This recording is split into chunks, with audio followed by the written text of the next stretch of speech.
ਸਤਿ ਸ਼੍ਰੀ ਅਕਾਲ ਜੀ। मैं लवप्रीत कौर हाज़र हाँ जी कौर जसवंत द्वारा लिखी गई कहानी का भाग दूजा लैके। पिछले भाग में तुसीं सुनिया कि गुरमुख सिंह का मुंडा जस जो कि जर्मनी चला जाता है। जर्मनी जाने तो बाद उत्थे पक्का होने लई गोरी नाल विआह करवा लैंदा है ते उसका तलाक हो जाता है। तलाक तो बाद छुट्टी लैके इंडिया आ जाता है। इंडिया आउण ते उसके घर दे उसका मनदीप नां दी कुड़ी दे नाल दोबारा फिर विआह कर दिंदे हन ते उस नाल भी उसका तलाक हो जाता है। आओ हुण आपां अगे जानदे हां। तलाक तो बाद ਜਿਹੜੇ ਮਨਦੀਪ ਦੇ ਘਰਦਿਆਂ ਨੇ ਉਸ ਨੂੰ ਗਹਿਣੇ ਪਾਏ ਸਨ ਤੇ ਦਾਜ ਵਿੱਚ ਜੋ ਵੀ ਸਮਾਨ ਦਿੱਤਾ ਸੀ ਉਹ ਵਾਪਸ ਲੈ ਗਏ। ਜਸ ਦੇ ਘਰਦਿਆਂ ਜੋ ਕੁਝ ਵੀ ਉਸ ਨੂੰ ਸੋਨੇ ਵਿੱਚ ਪਾਇਆ ਸੀ ਉਸਨੇ ਉਹ ਵਾਪਸ ਕਰ ਦਿੱਤਾ। ਪੰਚਾਇਤ ਦੇ ਫੈਸਲੇ ਅਨੁਸਾਰ ਮੁੰਡੇ ਵਾਲਿਆਂ ਨੂੰ 3 ਲੱਖ, ਕੁੜੀ ਵਾਲਿਆਂ ਨੂੰ ਦੇਣ ਦਾ ਜੁਰਮਾਨਾ ਪਾਇਆ ਗਿਆ। ਇੱਕ ਹੋਰ ਕੁੜੀ ਦੀ ਜ਼ਿੰਦਗੀ ਖਰਾਬ ਹੋ ਗਈ। ਜਸ ਦੇ ਹਿੱਸੇ ਇੱਕ ਹੋਰ ਤਲਾਕ ਦੀ ਗਿਣਤੀ ਵੱਧ ਗਈ ਤੇ ਮਾਂ ਪਿਓ ਪੁੱਤ ਨੂੰ ਵਿਆਹ ਕੇ ਹੋਰ ਮੁਸੀਬਤ ਵਿੱਚ ਫਸ ਗਏ। ਉਹਨਾਂ ਸਿਰ ਤਲਾਕ ਦੇ ਪੈਸੇ ਵੀ ਚੜ੍ਹ ਗਏ। ਨੂੰਹ ਵੀ ਗਈ ਤੇ ਬਦਨਾਮੀ ਵੀ ਮੱਥੇ ਲੱਗ ਗਈ। ਲੋਕ ਤਰ੍ਹਾਂ ਤਰ੍ਹਾਂ ਦੀਆਂ ਗੱਲਾਂ ਕਰਦੇ ਕਿ ਆਪ ਇਹਨਾਂ ਦਾ ਮੁੰਡਾ ਬਹੁਤ ਚੰਗਾ, ਦੂਜਿਆਂ ਦੀਆਂ ਕੁੜੀਆਂ ਨੂੰ ਮਾੜਾ ਦੱਸਦੀ। ਕੁੜੀ ਤਾਂ ਬਹੁਤ ਹੀ ਚੰਗੀ ਸੀ, ਜਿੱਥੇ ਜਾਂਦੀ ਸੀ ਨਾਲ ਹੀ ਜਾਂਦੀ ਸੀ। ਇੰਨਾ ਟਾਈਮ ਵਿਆਹ ਨੂੰ ਹੋ ਗਿਆ, ਇੱਕ ਵਾਰ ਵੀ ਮੁੰਡਾ ਵਾਪਸ ਨਹੀਂ ਆਇਆ, ਨਾ ਕੁੜੀ ਨੂੰ ਕੋਲ ਸੱਦਦਾ। ਕੁੜੀ ਵਾਲਿਆਂ ਨੇ ਆ ਕੇ ਬੋਲਣਾ ਤਾਂ ਹੈ ਹੀ ਸੀ। ਕੋਈ ਕਹਿੰਦਾ ਕਿ ਕੀ ਪਤਾ ਉਹਨੇ ਉੱਥੇ ਹੀ ਹੋਰ ਵਿਆਹ ਕਰਵਾ ਲਿਆ ਹੋਵੇ, ਤਾਂ ਹੀ ਤਾਂ ਵਾਪਸ ਨਹੀਂ ਆਇਆ ਸੀ ਤੇ ਕੁੜੀ ਵਿੱਚ ਗਲਤੀ ਕੱਢ ਕੇ ਲਾਂਭੇ ਹੋ ਗਿਆ। ਇੱਦਾਂ ਹੀ ਹੌਲੀ ਹੌਲੀ ਸਾਲ ਕੁ ਤੱਕ ਗੱਲ ਠੰਡੀ ਪੈ ਗਈ। ਇਸ ਵਾਰ ਲੋਹੜੀ 'ਤੇ ਜਸ ਇੰਡੀਆ ਆਇਆ ਸੀ। ਜਦੋਂ ਜਸ ਵਾਪਸ ਆਇਆ ਤਾਂ ਉਸਦੀ ਮਾਂ ਬਹੁਤ ਉਦਾਸ ਜਿਹੀ ਸੀ। ਉਹ ਆਪਣੀ ਮਾਂ ਨੂੰ ਉਦਾਸ ਦੇਖ ਮੋਬਾਈਲ ਦਿਖਾਉਣ ਲੱਗਾ। ਆਹ ਦੇਖੋ ਮੰਮੀ, ਦੱਸੋ ਕੁੜੀ ਕਿੱਦਾਂ ਲੱਗੀ? ਕੁੜੀ? ਹੁਣ ਇਹ ਕਿਹੜੀ ਕੁੜੀ ਆ ਜਸ? ਕਿਤੇ ਤੂੰ ਫਿਰ ਵਿਆਹ ਤਾਂ ਨਹੀਂ ਕਰਵਾ ਲਿਆ? ਉਹ ਨਹੀਂ ਨਹੀਂ, ਅਜੇ ਵਿਆਹ ਕਰਵਾਇਆ ਨਹੀਂ, ਕਰਵਾਉਣਾ। ਤੁਹਾਨੂੰ ਦਿਖਾ ਰਹੇ ਹਾਂ ਕਿ ਕੁੜੀ ਸੋਹਣੀ ਆ, ਹੈ ਨਾ? ਵੇ ਜਸ, ਤੂੰ ਕਿੰਨੇ ਕੁ ਵਿਆਹ ਕਰਵਾਏਂਗਾ? ਜਿੰਨੇ ਰੱਬ ਨੇ ਕਿਸਮਤ ਵਿੱਚ ਲਿਖਿਆ। ਤੁਸੀਂ ਇਹ ਦੱਸੋ ਕੁੜੀ ਕਿੱਦਾਂ ਲੱਗੀ? ਮਾਂ ਨੇ ਕੋਈ ਜਵਾਬ ਦਿੱਤੇ ਬਿਨਾਂ ਅਗਲਾ ਸਵਾਲ ਕੀਤਾ। ਕੁੜੀ ਤੇਰੇ ਨਾਲ ਮੰਨ ਜਾਏਗੀ ਵਿਆਹ ਲਈ? ਤੂੰ ਦੱਸਿਆ ਨਹੀਂ ਤੇਰਾ ਤਲਾਕ ਹੋਇਆ। ਲੈ, ਤੁਸੀਂ ਮੰਨਣ ਦੀ ਗੱਲ ਕਰਦੇ ਹੋ? ਉਹ ਤਾਂ ਵਿਆਹ ਲਈ ਤਿਆਰ ਬੈਠੀ, ਬਸ ਤੁਸੀਂ ਹਾਂ ਕਰੋ। ਕੁੜੀ ਤਲਾਕ ਵਾਲੇ ਨਾਲ ਕਿੱਦਾਂ ਮੰਨ ਗਈ? ਦੇਖਣ ਨੂੰ ਤਾਂ ਬੜੀ ਸਿਆਣੀ ਲੱਗ ਰਹੀ ਆ। ਇਸ ਲਈ ਕਿਉਂਕਿ ਇਸ ਦਾ ਵੀ ਤਲਾਕ ਹੋਇਆ ਤੇ ਇੱਕ 3-4 ਸਾਲ ਦਾ ਮੁੰਡਾ ਵੀ ਆ। ਵੈਸੇ ਪੜ੍ਹੀ ਲਿਖੀ ਬਹੁਤ ਆ। ਜਸ ਸਾਡੀ ਬੇਇੱਜ਼ਤੀ ਕਿਉਂ ਕਰਾ ਰਿਹਾ? ਤੇਰੇ ਕਰਕੇ ਤੇਰੇ ਡੈਡ ਨੇ ਸਾਰੀ ਜ਼ਮੀਨ ਵੇਚ ਦਿੱਤੀ। ਨਾ ਤੇਰਾ ਕੋਈ ਗੀਤ ਆਇਆ, ਨਾ ਕੋਈ ਸਾਨੂੰ ਸੁੱਖ ਮਿਲਿਆ। ਅਸੀਂ ਤਾਂ ਜੋ ਕੁਝ ਸੀ ਤੇਰੇ 'ਤੇ ਲਾ ਦਿੱਤਾ। ਅਸੀਂ ਤਾਂ ਦੋਵੇਂ ਜੀ ਫਿਰ ਇਕੱਲੇ ਦੇ ਇਕੱਲੇ ਰਹਿ ਗਏ। ਮੰਮੀ ਤੁਸੀਂ ਬਸ ਕਰੋ, ਭੈਣਾਂ ਨੂੰ ਬੁਲਾ ਕੇ ਡੈਡ ਨਾਲ ਗੱਲ ਕਰੋ। ਸਭ ਕੁਝ ਸਹੀ ਹੋ ਜਾਵੇਗਾ। ਮੈਂ ਸਭ ਕੁਝ ਸਹੀ ਕਰ ਦੇਣਾ। ਚੰਗਾ ਪੁੱਤ, ਬੁਲਾ ਲੈ ਤੂੰ ਆਪ ਹੀ ਭੈਣਾਂ ਨੂੰ ਵੀ। ਮਾਂ ਗੁੱਸੇ ਵਿੱਚ ਬੋਲ ਕੇ ਉੱਠ ਕੇ ਚਲੀ ਗਈ। ਲੋਹੜੀ ਵਾਲੇ ਦਿਨ ਸਾਰੇ ਪਰਿਵਾਰ ਵਾਲੇ ਇਕੱਠੇ ਹੋਏ ਸਨ। ਜਸ ਨੇ ਉਸ ਕੁੜੀ ਜਿਸ ਦਾ ਨਾਮ ਮਨਜੋਤ ਸੀ ਬਾਰੇ ਭੈਣਾਂ ਤੇ ਜੀਜਿਆਂ ਨਾਲ ਗੱਲ ਕੀਤੀ। ਭਾਣਜੇ ਭਾਣਜੀਆਂ ਵੀ ਸਭ ਆਏ ਹੋਏ ਸਨ। ਉਹ ਤਾਂ ਚਾਹੁੰਦੇ ਸਨ ਉਹਨਾਂ ਦੇ ਮਾਮੇ ਦਾ ਵਿਆਹ ਦੁਬਾਰਾ ਹੋਵੇ ਤੇ ਉਹ ਖੂਬ ਮਸਤੀ ਕਰਨ। ਜਸ ਦੇ ਮੰਮੀ ਡੈਡੀ ਮੰਨ ਨਹੀਂ ਰਹੇ ਸਨ ਕਿ ਬਦਨਾਮੀ ਹੋ ਜਾਏਗੀ। ਜਸ ਨੇ ਜ਼ੋਰ ਪਾ ਕੇ ਮੰਮੀ ਡੈਡੀ ਨੂੰ ਮਨਾ ਲਿਆ। ਬਾਕੀ ਸਾਰੇ ਤਾਂ ਪਹਿਲਾਂ ਹੀ ਮੰਨੇ ਹੋਏ ਸਨ। ਕੁੜੀ ਦੀ ਗੱਲ ਜਸ ਨਾਲ ਫੇਸਬੁੱਕ 'ਤੇ ਹੋਈ ਸੀ। ਇਸ ਤਰ੍ਹਾਂ ਗੱਲ ਕਰਦੇ ਕਰਦੇ ਉਹਨਾਂ ਵਿਆਹ ਕਰਵਾਉਣ ਦਾ ਫੈਸਲਾ ਕੀਤਾ ਸੀ। ਮਨਜੋਤ ਪਟਿਆਲੇ ਨੇੜੇ ਸਮਾਣੇ ਦੀ ਸੀ। ਮਨਜੋਤ ਦੇ ਘਰ ਗੱਲ ਹੋਈ। ਉਹਨਾਂ ਕਿਹਾ ਵਿਆਹ ਅਸੀਂ ਤਾਂ ਕਰਨਾ ਜੇਕਰ ਸਾਡੀ ਕੁੜੀ ਨੂੰ ਬਾਹਰ ਲੈ ਕੇ ਜਾਏਗਾ ਤੇ ਮਨਜੋਤ ਦੇ ਮੁੰਡੇ ਦਾ ਖਰਚਾ ਵੀ ਉਸ ਨੂੰ ਹੀ ਚੁੱਕਣਾ ਪਵੇਗਾ, ਕਿਉਂਕਿ ਮਨਜੋਤ ਨੇ ਕਿਹਾ ਸੀ ਕਿ ਉਹ ਆਪਣੇ ਮੁੰਡੇ ਨੂੰ ਨਹੀਂ ਛੱਡ ਸਕਦੀ। ਜਸ ਸਭ ਕੁਝ ਮੰਨ ਗਿਆ ਸੀ। ਜਸ ਦਾ ਪਰਿਵਾਰ ਕੁੜੀ ਦੇਖਣ ਦੇ ਨਾਲ ਹੀ ਵਿਆਹ ਦੀ ਡੇਟ ਵੀ ਫਿਕਸ ਕਰਾਇਆ ਸੀ। ਜਨਵਰੀ ਦੇ ਅਖੀਰਲੇ ਮਹੀਨੇ ਜਸ ਦਾ ਵਿਆਹ ਸੀ। ਇੱਕ ਵਾਰ ਫਿਰ ਜਸ ਘੋੜੀ ਚੜ੍ਹਿਆ ਸੀ। ਜਿਸ ਦੇ ਵੀ ਕੰਨੀ ਇਹ ਗੱਲ ਪੈਂਦੀ ਕਿ ਗੁਰਮੁਖ ਸਿੰਘ ਦੇ ਮੁੰਡੇ ਜਸ ਦਾ ਵਿਆਹ ਹੋ ਰਿਹਾ ਤਾਂ ਹਰ ਕੋਈ ਇਹੀ ਕਹਿੰਦਾ, ਸੱਚੀ ਫਿਰ ਵਿਆਹ? ਹਾਏ, ਇਹ ਕਿੰਨੇ ਕੁ ਵਿਆਹ ਕਰਵਾਏਗਾ? 2-3 ਵਿਆਹ ਇਸ ਦੇ ਬਾਹਰ ਹੋਏ ਆ, ਦੂਜਾ ਇੱਥੇ ਹੋ ਰਿਹਾ। ਪਤਾ ਨਹੀਂ ਲੋਕ ਆਪਣੀ ਕੁੜੀ ਵਿਆਹੁਣ ਲੱਗੇ ਪੁੱਛ ਦੱਸ ਕਿਉਂ ਨਹੀਂ ਕਰਦੇ? ਬਸ ਬਾਹਰ ਜਾਣ ਦੀ ਅੱਗ ਲੱਗੀ ਰਹਿੰਦੀ ਆ, ਕੁੜੀਆਂ ਨੂੰ ਤੇ ਘਰਦਿਆਂ ਨੂੰ ਭੇਜਣ ਦੀ। ਲੋਕ ਤਾਂ ਬੜਾ ਕੁਝ ਬੋਲਦੇ ਹੀ ਰਹਿੰਦੇ ਆ, ਲੋਕਾਂ ਦੀਆਂ ਗੱਲਾਂ 'ਤੇ ਧਿਆਨ ਨਹੀਂ ਦੇਈਦਾ। ਜਸ ਆਪਣੀ ਮੰਮੀ ਨੂੰ ਇਹ ਸਭ ਬੋਲਦਾ ਰਹਿੰਦਾ ਸੀ। ਬਾਹਰ ਕੋਈ ਨਹੀਂ ਪੁੱਛਦਾ, ਤੁਸੀਂ ਜੋ ਮਰਜ਼ੀ ਕਰੋ, ਜਿਸ ਨਾਲ ਰਹੋ, ਜਿਸ ਨਾਲ ਮਰਜ਼ੀ ਨਾ ਰਹੋ। ਇੱਥੋਂ ਦੇ ਲੋਕਾਂ ਦੀ ਸੋਚ ਘਟੀਆ, ਦੂਸਰਿਆਂ ਦੀ ਜ਼ਿੰਦਗੀ ਵਿੱਚ ਬਿਨਾਂ ਵਜ੍ਹਾ ਦਖਲ ਅੰਦਾਜ਼ੀ ਕਰਦੇ ਰਹਿੰਦੇ ਆ।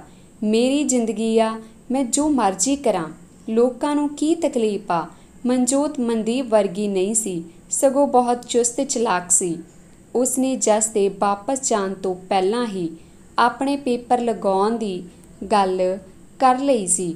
ਉਸਨੇ ਆਪਣੇ ਸੱਸ ਸਹੁਰੇ ਤੇ ਨਨਾਣਾ ਨਾਲ ਬੜੇ ਪਿਆਰ ਨਾਲ ਰਹਿਣਾ, ਤਾਂ ਜੋ ਉਹ ਵੀ ਉਸਦੇ ਬਾਹਰ ਜਲਦੀ ਜਾਣ ਵਿੱਚ ਉਸਦੀ ਸਪੋਰਟ ਕਰਨ। ਉਹ ਬਹੁਤ ਪੜ੍ਹੀ ਲਿਖੀ ਸੀ। ਉਸਨੇ ਆਪ ਹੀ ਜਿੰਨਾ ਕੁਝ ਵੀ ਉਸ ਕੋਲੋਂ ਹੋ ਸਕਦਾ ਸੀ ਬਾਹਰ ਜਾਣ ਲਈ ਪੁੱਛ ਪੜਤਾਲ ਕੀਤੀ ਕਿ ਉਹ ਕਿੰਨੇ ਸਮੇਂ ਵਿੱਚ ਜਲਦੀ ਤੋਂ ਜਲਦੀ ਬਾਹਰ ਜਾ ਸਕਦੀ ਆ। ਜਸ ਤਾਂ ਬਾਹਰ ਚਲਾ ਗਿਆ ਸੀ, ਪਰ ਮਨਜੋਤ ਸਿਰਫ ਜਸ 'ਤੇ ਨਹੀਂ ਰਹੀ ਕਿ ਉਹ ਪੇਪਰ ਬਣਵਾ ਰਿਹਾ, ਉਹ ਆਪ ਵੀ ਨਾਲ ਨਾਲ ਕੋਸ਼ਿਸ਼ ਕਰਦੀ ਰਹੀ। ਜਿੱਥੋਂ ਉਸਨੇ ਆਪਣੀ ਫਾਈਲ ਲਗਵਾਈ ਸੀ, ਉਹਨਾਂ ਨੇ ਉਸਨੂੰ ਜਰਮਨੀ ਦੀ ਲੈਂਗੁਏਜ ਸਿੱਖਣ ਲਈ ਕਿਹਾ, ਤਾਂ ਉਸਨੇ ਚੰਡੀਗੜ੍ਹ ਜਾ ਕੇ ਕਲਾਸਿਸ ਲੈਣੀਆਂ ਸ਼ੁਰੂ ਕਰ ਦਿੱਤੀਆਂ। ਸਾਲ ਪੂਰਾ ਹੋਣ ਤੋਂ ਪਹਿਲਾਂ ਉਹ ਜਸ ਕੋਲ ਜਰਮਨੀ ਚਲੀ ਗਈ ਸੀ। ਮਨਜੋਤ ਨੇ ਆਪਣੀ ਹਿੰਮਤ ਨਹੀਂ ਸੀ ਛੱਡੀ ਤੇ ਨਾ ਸਿਰਫ ਜਸ 'ਤੇ ਡਿਪੈਂਡ ਰਹੀ, ਉਹ ਜਸ ਦੇ ਨਾਲ ਨਾਲ ਆਪ ਵੀ ਕੋਸ਼ਿਸ਼ ਕਰਦੀ ਰਹੀ ਤੇ ਹੁਣ ਉਸ ਕੋਲ ਚਲੀ ਗਈ ਸੀ। ਮਨਜੋਤ ਜਰਮਨੀ ਗਈ ਤਾਂ ਜਸ ਦਾ ਧਿਆਨ ਆਪਣੇ ਮੰਮੀ ਡੈਡੀ ਵੱਲੋਂ ਬਿਲਕੁਲ ਹੀ ਹਟ ਗਿਆ ਸੀ। ਸਹੁਰਿਆਂ ਘਰ ਰੋਜ਼ ਗੱਲ ਹੁੰਦੀ ਸੀ ਤੇ ਮਾਂ ਪਿਓ ਨਾਲ 10-10 ਦਿਨਾਂ ਬਾਅਦ ਤੇ ਕਦੇ-ਕਦੇ ਮਹੀਨਾ ਹੀ ਬੀਤ ਜਾਂਦਾ ਸੀ। ਜਸ ਤੇ ਮਨਜੋਤ ਦਾ ਪਹਿਲਾ ਬੱਚਾ ਕੁੜੀ ਤੇ ਦੂਜਾ ਬੱਚਾ ਮੁੰਡਾ ਹੋਇਆ ਸੀ। ਜਦੋਂ ਮੁੰਡੇ ਦੀ ਗੱਲ ਪਤਾ ਲੱਗੀ ਤਾਂ ਜਸ ਦੀ ਮਾਂ ਨੇ ਸਾਰੇ ਪਿੰਡ ਵਿੱਚ ਲੱਡੂ ਵੰਡੇ ਸਨ। ਹੁਣ ਉਹਨਾਂ ਦੀ ਆਪਣੀ ਫੈਮਿਲੀ ਹੋ ਗਈ ਸੀ, ਇਸ ਲਈ ਜੋ ਮਨਜੋਤ ਕਹਿੰਦੀ ਸੀ ਜਸ ਉਹੀ ਕਰਦਾ ਸੀ। ਉਸਨੇ ਹੁਣ ਘਰ ਪੈਸੇ ਭੇਜਣੇ ਵੀ ਬੰਦ ਕਰ ਦਿੱਤੇ ਸਨ। ਗੁਰਮੁਖ ਸਿੰਘ ਨੇ ਥੋੜ੍ਹੀ ਜਿਹੀ ਜ਼ਮੀਨ ਠੇਕੇ 'ਤੇ ਲਈ ਹੋਈ ਸੀ, ਉਸ ਵਿੱਚੋਂ ਹੀ ਉਹ ਘਰ ਦਾ ਖਰਚਾ ਚਲਾਉਂਦਾ ਸੀ। ਜਸ ਦੀ ਛੋਟੀ ਭੈਣ ਨੇ ਜਦ ਫੋਨ 'ਤੇ ਮਨਜੋਤ ਨੂੰ ਕਿਹਾ, ਭਾਬੀ ਮੰਮੀ ਡੈਡੀ ਨੂੰ ਪੈਸੇ ਭੇਜਿਆ ਕਰੋ, ਤੁਸੀਂ ਹੁਣ ਪੈਸੇ ਭੇਜਣੇ ਹੀ ਛੱਡ ਦਿੱਤੇ ਆ, ਇਸ ਉਮਰ ਵਿੱਚ ਹੁਣ ਕਿਤੇ ਉਹਨਾਂ ਕੋਲੋਂ ਕੰਮ ਹੁੰਦਾ। ਮਨਜੋਤ, ਸਾਡੇ ਆਪਣੇ ਵੀ ਖਰਚੇ ਆ, ਸਾਡੀ ਵੀ ਫੈਮਿਲੀ ਆ। ਤੇ ਮਨਜੋਤ ਨੇ ਆਪਣੀ ਛੋਟੀ ਨਨਾਣ ਨਾਲ ਗੱਲ ਕਰਨੀ ਬੰਦ ਕਰ ਦਿੱਤੀ ਕਿ ਉਸਨੇ ਪੈਸੇ ਭੇਜਣ ਦੀ ਗੱਲ ਕਿਉਂ ਕਹੀ। ਜੇਕਰ ਜਸ ਦੇ ਭਾਂਜੇ ਭਾਂਜੀਆਂ ਫੋਨ ਕਰਕੇ ਆਖਦੇ ਕਿ ਮਾਮਾ ਜੀ ਨਾਲ ਗੱਲ ਕਰਵਾਓ, ਤਾਂ ਮਨਜੋਤ ਆਖਦੀ ਉਹ ਘਰ ਨਹੀਂ ਹੈਗੇ, ਜਦ ਆਉਣਗੇ ਦੱਸ ਦੇਵਾਂਗੀ। ਚਾਹੇ ਜਸ ਕੋਲ ਵੀ ਬੈਠਾ ਹੁੰਦਾ, ਉਹ ਤਾਂ ਵੀ ਗੱਲ ਨਾ ਕਰਵਾਉਂਦੀ ਤਾਂ ਕਿ ਉਹ ਮਾਮੇ ਕੋਲ ਉਹਨਾਂ ਦੀ ਬਾਹਰ ਆਉਣ ਵਿੱਚ ਹੈਲਪ ਕਰਨ ਦਾ ਨਾ ਆਖ ਸਕਣ। ਜਸ ਦੀ ਸੱਸ ਬਿਮਾਰ ਹੋ ਗਈ ਤਾਂ ਮਨਜੋਤ ਦੇ ਇੱਕ ਵਾਰ ਆਖਣ 'ਤੇ ਉਹ ਇੰਡੀਆ ਆ ਗਏ, ਪਰ ਰਹੇ ਆਪਣੇ ਸਹੁਰੇ ਘਰ ਹੀ। ਜਿੰਨੇ ਦਿਨ ਵੀ ਰਹੇ ਸਹੁਰੇ ਘਰ ਰਹੇ। ਇੱਥੋਂ ਤੱਕ ਕਿ ਆਪਣੇ ਘਰ ਜਸ ਨੇ ਭਿਣਕ ਵੀ ਨਾ ਲੱਗਣ ਦਿੱਤੀ ਕਿ ਉਹ ਇੰਡੀਆ ਆਇਆ ਹੋਇਆ।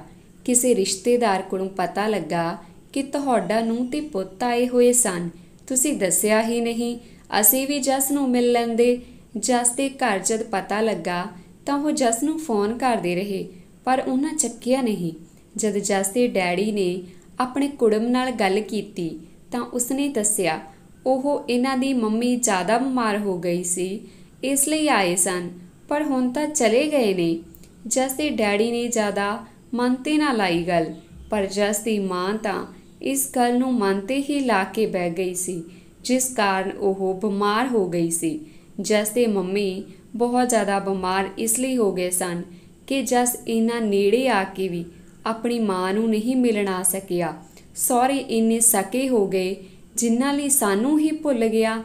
ਉਸ ਦਾ ਕਰਕੇ ਅਸੀਂ ਆਪਣੀ ਸਰਦਾਰੀ, ਸਾਡੀ ਜ਼ਮੀਨ ਵੇਚ ਦਿੱਤੀ, ਪਰ ਉਹ ਸਾਡਾ ਨਹੀਂ ਰਿਹਾ। ਗੁਰਮੁਖ ਸਿੰਘ ਨੇ ਬੜਾ ਸਮਝਾਇਆ। ਸੁਰਜੀਤ ਕਿਉਂ ਉਸ ਦਿਨ ਦੀ ਟੈਨਸ਼ਨ ਲਈ ਹੋਈ, ਕੋਈ ਜ਼ਰੂਰੀ ਕੰਮ ਹੋਣਾ ਤਾਂ ਹੀ ਜਲਦੀ ਵਾਪਸ ਚਲਾ ਗਿਆ, ਨਹੀਂ ਤਾਂ ਜਸ ਇੱਦਾਂ ਥੋੜ੍ਹੀ ਕਰ ਸਕਦਾ ਸੀ।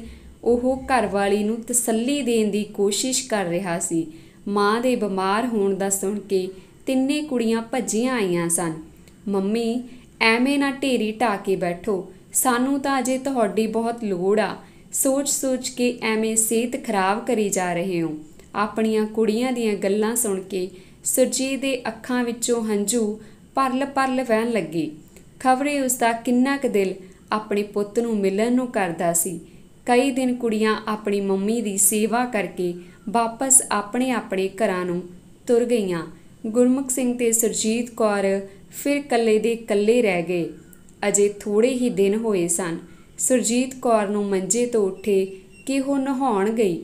ਬਾਥਰੂਮ ਵਿੱਚੋਂ ਤਿਲਕ ਕੇ ਡਿੱਗ ਗਈ ਕਿ ਉਸ ਦਾ ਚੂਲਾ ਨਿਕਲ ਗਿਆ ਸੀ। ਘਰ ਵਿੱਚ ਰੋਟੀ ਦਾ ਬੜਾ ਔਖਾ ਹੋ ਗਿਆ ਸੀ।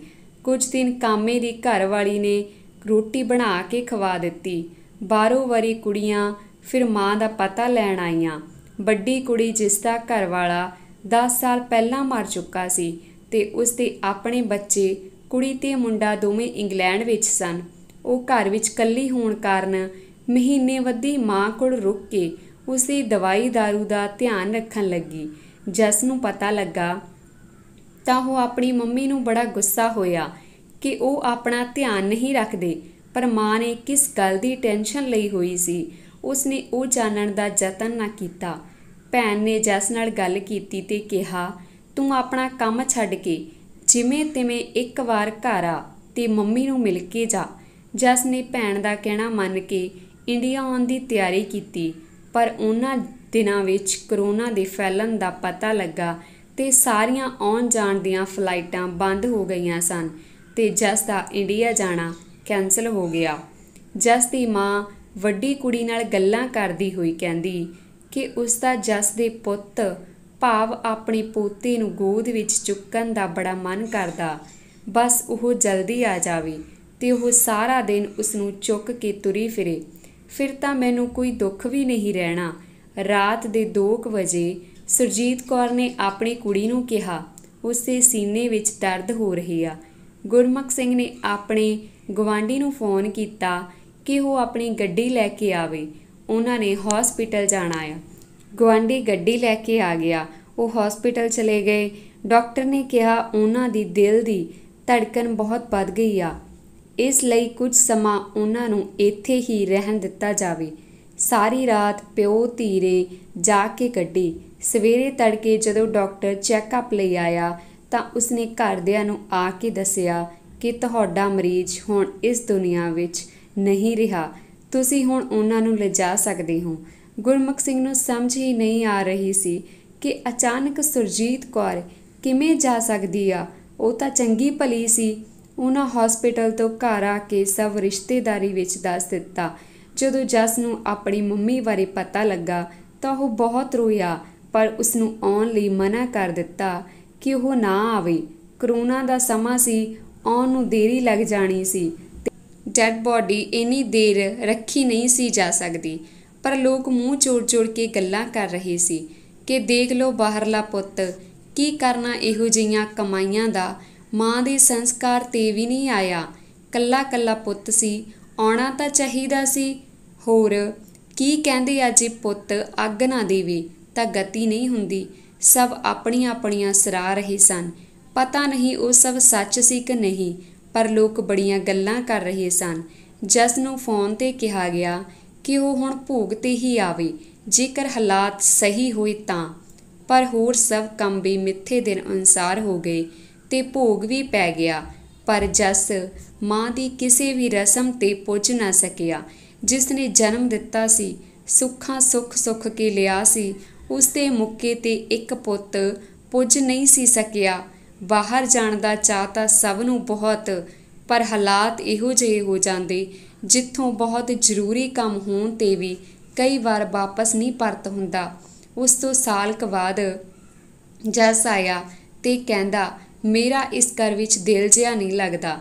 ਭੈਣਾਂ ਤੇ ਕੁਝ ਜਾਣ ਪਹਿਚਾਣ ਵਾਲਿਆਂ ਨੇ ਕਿਹਾ ਕਿ ਜਸ ਪੁੱਤਰ ਗੁਰਮੁਖ ਸਿੰਘ ਨੂੰ ਵੀ ਲੈ ਜਾ ਹੁਣ ਆਪਣੇ ਕੋਲ ਹੀ, ਹੁਣ ਤਾਂ ਇਹ ਇਕੱਲਾ ਰਹਿ ਗਿਆ। ਉਸਨੇ ਕਿਹਾ, ਹਾਂ ਹੁਣ ਡੈਡੀ ਨੂੰ ਮੈਂ ਆਪਣੇ ਕੋਲ ਹੀ ਲੈ ਜਾਣਾ, ਪਰ 4 ਸਾਲ ਬੀਤ ਚੁੱਕੇ ਹਨ, ਪਰ ਅਜੇ ਵੀ ਗੁਰਮੁਖ ਸਿੰਘ ਇਕੱਲਾ ਇੱਥੇ ਹੀ ਆ। ਇੱਕ ਕੁੜੀ ਨੂੰ ਪੱਕਾ ਉਸਦੇ ਕੋਲ ਰਹਿਣਾ ਪੈਂਦਾ ਕਿ ਰੋਟੀ ਦਾ ਸਰਦਾ ਜਾਵੇ। ਜੇਕਰ ਗੁਰਮੁਖ ਸਿੰਘ ਨੂੰ ਪੁੱਛੋ ਕਿ ਕਦੋਂ ਜਾ ਰਹੇ ਹੋ ਤੁਸੀਂ ਬਾਹਰ, ਤਾਂ ਉਹ ਆਖਦਾ, ਮੈਂ ਕਿੱਦਾਂ ਜਾਵਾਂ ਘਰ ਛੱਡ ਕੇ। ਘਰ ਦੀਆਂ ਛੱਤਾਂ ਤਾਂ ਡਿੱਗੀਆਂ ਜਾਂਦੀਆਂ, ਸਮਾਨ ਛੱਡ ਕੇ ਜਾ ਨਹੀਂ ਸਕਦਾ। ਮੈਂ ਤਾਂ ਨਾ ਇੱਧਰ ਜੋਗਾ ਨਾ ਉੱਧਰ ਜੋਗਾ, ਕਰਮਾਂ ਵਿੱਚ ਹੋਇਆ ਤਾਂ ਚਲਾ ਜਾਵਾਂਗਾ। ਜਸ ਨੇ ਆਪਣੇ ਇੰਨੇ ਸਾਲ ਬਾਹਰ ਲਗਾ ਕੇ ਵੀ ਆਪਣੇ ਮਾਂ ਪਿਓ ਦਾ ਇੱਕ ਵੀ ਸੁਪਨਾ ਪੂਰਾ ਨਹੀਂ ਸੀ ਕੀਤਾ। ਨਾ ਉਹਨਾਂ ਦੀ ਜ਼ਮੀਨ ਵਾਪਸ ਆਈ, ਨਾ ਘਰ ਬਣਿਆ, ਨਾ ਪੁੱਤ ਕੋਲ ਰਿਹਾ, ਨਾ ਪੁੱਤ ਦੇ ਜਵਾਕ ਖਿਡਾਉਣ ਦਾ ਮੌਕਾ ਮਿਲਿਆ। ਪੁੱਤ ਤੇ ਨੂੰਹ ਦੇ ਵਿਵਹਾਰ ਕਾਰਨ ਮਾਂ ਵੀ ਤੁਰਦੀ ਬਣੀ। ਇਹ ਸਭ ਹਰ ਇੱਕ ਨਾਲ ਤਾਂ ਨਹੀਂ ਹੁੰਦਾ, ਪਰ ਹਰ ਧੀ ਜਾਂ ਪੁੱਤ ਨੂੰ ਆਪਣੇ ਬਣਦੇ ਫਰਜ਼ ਕਦੇ ਨਹੀਂ ਭੁੱਲਣੇ ਚਾਹੀਦੇ। ਸਾਡੇ ਲਈ ਮਾਂ-ਬਾਪ ਨੇ ਕੀ ਕੁਝ ਕੀਤਾ, ਅਸੀਂ ਘਰਵਾਲੀ ਤੇ ਆਪਣੇ ਬੱਚੇ ਹੋਣ ਤੇ ਬਿਲਕੁਲ ਹੀ ਭੁੱਲ ਜਾਂਦੇ ਹਾਂ। ਜਿਸ ਸਮੇਂ ਵਿੱਚ ਮਾਂ-ਬਾਪ ਨੂੰ ਬੱਚਿਆਂ ਦੀ ਬਹੁਤ ਜ਼ਿਆਦਾ ਲੋੜ ਹੁੰਦੀ ਹੈ, ਉਸ ਸਮੇਂ ਬੱਚੇ ਉਹਨਾਂ ਤੇ ਧਿਆਨ ਦੇਣਾ ਛੱਡ ਦਿੰਦੇ ਨੇ। ਪਤਾ ਨਹੀਂ ਇਹ ਸਭ ਕਿਉਂ ਹੁੰਦਾ। ਵਾਹਿਗੁਰੂ ਕਰੇ ਸਭ ਦੇ ਘਰਾਂ ਦੇ ਚਿਹਰੇ ਹਮੇਸ਼ਾ ਹਾਸੇ ਵਾਸੇ ਰਹਿਣ। ਕਦੇ ਵੀ ਕੋਈ ਮਾਂ ਆਪਣੇ ਬੱਚੇ ਦੇ ਵਿਛੋੜੇ ਵਿੱਚ ਦੁਨੀਆ ਤੋਂ ਨਾ ਜਾਵੇ। ਧੰਨਵਾਦ ਜੀ। ਜੇਕਰ ਤੁਹਾਨੂੰ ਕਹਾਣੀ ਵਧੀਆ ਲੱਗੀ, ਪਲੀਜ਼ ਲਾਈਕ ਕਰਨਾ ਅਤੇ ਕਮੈਂਟ ਕਰਕੇ ਜ਼ਰੂਰ ਦੱਸਿਓ ਕਿ ਤੁਹਾਨੂੰ ਕਹਾਣੀ ਕਿੱਦਾਂ ਦੀ ਲੱਗੀ।